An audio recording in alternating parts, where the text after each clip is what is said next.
2025 সালকে বদলে দিতে আসছে এক বিস্ফোরক নিরাপত্তা পরিকল্পনা। আপনি বিশ্বাস করতে পারবেন না, তৈরি হন।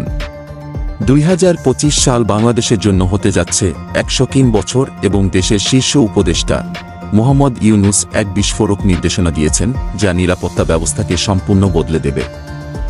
আজ যমুনা রাষ্ট্রীয় অতিথি ভবনে এক উচ্চ পর্যায়ের বৈঠকে ইউনূস সতর্ক করে দিয়েছেন যে দেশের আইনশৃঙ্খলা বাহিনীকে যুদ্ধকালীন পরিস্থিতির মতো সতর্ক থাকতে হবে। এই বছরটি বাংলাদেশের জন্য অত্যন্ত গুরুত্বপূর্ণ এবং এর জন্য দেশের আইনশৃঙ্খলা বাহিনীকে যে কোনো পরিস্থিতি দ্রুত মোকাবিলা করার প্রস্তুতি নিতে হবে। ইউনূস বলেন, আমাদের সব ধরনের যোগাযোগ ব্যবস্থা অত্যাধুনিক করতে হবে যাতে যে কোনো পরিস্থিতি মোকাবেলা করা যায়। তিনি আরও জানান, দেশের নিরাপত্তা বাহিনীর মধ্যে সমন্বয় বাড়াতে একটি নতুন কমান্ড সেন্টার স্থাপন করা হবে। এটি পুলিশ এবং সব নিরাপত্তা সংস্থার মধ্যে সমন্বয় করবে। নতুন কমান্ড স্ট্রাকচারের মাধ্যমে দেশের সব সংস্থা এবং আইন প্রয়োগকারী কর্তৃপক্ষের মধ্যে দ্রুত এবং দক্ষ যোগাযোগ স্থাপন করা হবে। প্রধান উপদেষ্টা জানান, এই বছরটি অত্যন্ত গুরুত্বপূর্ণ এবং আমাদের প্রস্তুতি থাকতে হবে যেন কেউ বিশৃঙ্খলা সৃষ্টি না করতে পারে। তিনি আরও জানান, ক্ষমতাচ্যুত স্বৈরশাসক শেখ হাসিনার সহযোগীরা বিশৃঙ্খলা সৃষ্টির জন্য বিপুল পরিমাণ অর্থ ব্যয় করছে। আমাদের সতর্ক থাকতে হবে এবং এসব বিভ্রান্তিকর তথ্যের বিরুদ্ধে লড়াই করতে হবে। এছাড়া প্রতিটি নাগরিকের মানবাধিকার রক্ষা এবং ধর্মীয় বা জাতিগত সংখ্যালঘুদের ওপর যে কোনো হামলা প্রতিহত করতে বিশেষ ব্যবস্থা নেওয়ার নির্দেশ দিয়েছেন তিনি।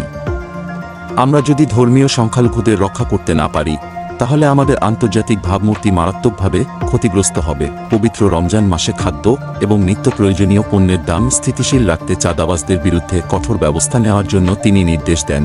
এ সময় পুলিশ মহাপরিদর্শক বাহারুল আলম জানান, জুলাই আগস্টে শেখ হাসিনা নিরাপত্তা বাহিনীর নৃশংসতা ও হত্যাকাণ্ডের ঘটনাগুলোর জন্য পুলিশ 10টি দল গঠন করেছে। প্রধান উপদেষ্টা পুলিশকে এই মামলাগুলোর দ্রুত বিচার নিশ্চিত করতে নির্দেশ দিয়েছেন।